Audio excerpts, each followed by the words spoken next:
देख रहे हैं नेशन वन और मैं हूं आपके साथ ऋषिभा। आज हमारे साथ जुड़ी हैं दिव्या नेगी, जिन्होंने G20 समिट में नेशनल यूथ पार्लियामेंट में उत्तराखंड यानी कि देवभूमि को रिप्रेजेंट किया है और बेहद शानदार तरीके से किया है। स्वागत है दिव्या नेगी आपका नेशन वन में। Thank you so much, Rishibha, and thank you so much to Nation One for having me here. Divya, मैं सबसे पहले जानना चाहूंगी जो आपका टॉपिक था, एक पृथ्वी, एक परिवार, एक भविष्य। तो इस टॉपिक के बारे में पहले थोड़ा जनता को बताइए। तो जो ये टॉपिक होता है नेशनल यूथ पार्लियामेंट में, हमें 24 घंटे पहले 3 टॉपिक्स दिए जाते हैं।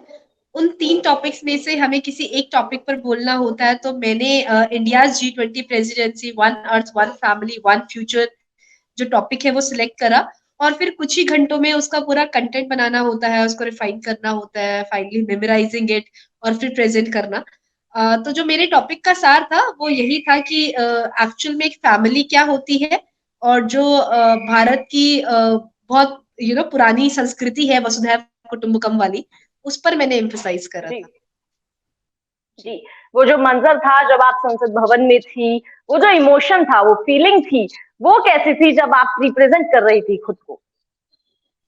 ऑब्वियसली अमेजिंग फीलिंग थी क्योंकि मैं वहां पर सिर्फ दिव्या नहीं ही तरह नहीं जा रही थी। मेरे नाम के साथ उत्तराखंड का नाम भी अनाउंस किया जा रहा था।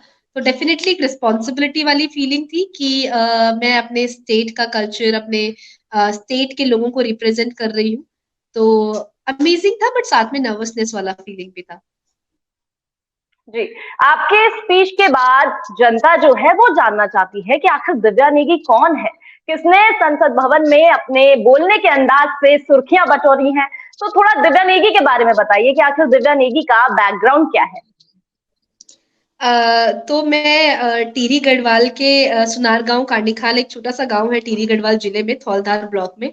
वहां से वहां की मैं मूल निवासी हूँ और मेरा जो बचपन है वो वहीं बीता है। 8वीं तक की पढ़ाई मैंने वहीं पर ग्रीन हिल पब्लिक स्कूल नाम से एक छोटा सा स्कूल है, वहां से मैंने पूरी करी। और उसके बाद एक क्वालिटी एजुकेशन के अभाव के चलते मेरे पेरेंट्स ने मुझे देहरादून शिफ्ट करवा दिया और फिर 9th-10th मैंने श्री गुरु राम राय पब्लिक स्कूल तालाब ब्रांच और 11th-12th मैंने श्री गुरु राम राय पब्लिक स्कूल रेसकोर्स ब्रांच से करा।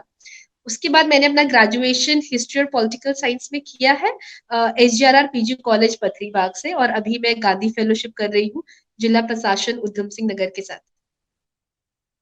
जी, दिव्या, आपने जो ये सफर तय किया संसद भवन तक, नेशनल यूथ पार्लियामेंट में आपने जो स्पीच दिया, उससे पहले एक ऑनलाइन प्रतियोगिता हुई थी जिसमें आपने अव्वल दर्जा, पहला नंबर हासिल किया। तो उस प्रतियोगिता का जो प्रोसीजर था वो क्या था? कैसे आपने अपने आप को धीरे धीरे, जैसे भी आपने इम्प्रूवमेंट किया अपने आप में और आप वहां तक पहुंची, तो वो सफर कैसे तय किया उसके बारे में थोड़ा बताइए।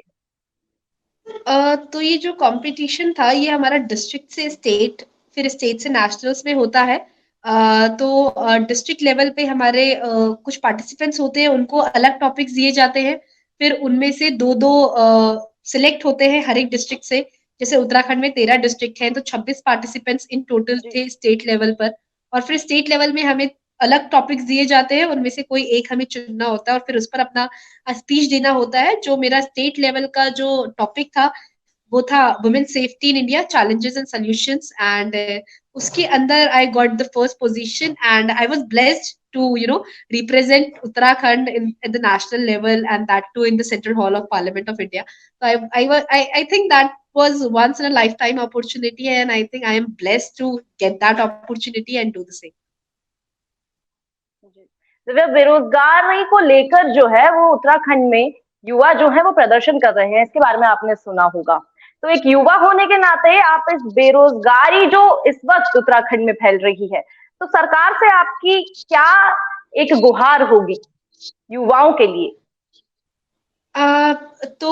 मेरा बस इतना ही कहना होगा कि जो भी बाय रूल और बाय प्रोसेस जितने भी एग्जाम्स कंडक्ट होने चाहिए वो वैसे ही कंडक्ट होने चाहिए, with role with with rule, by law.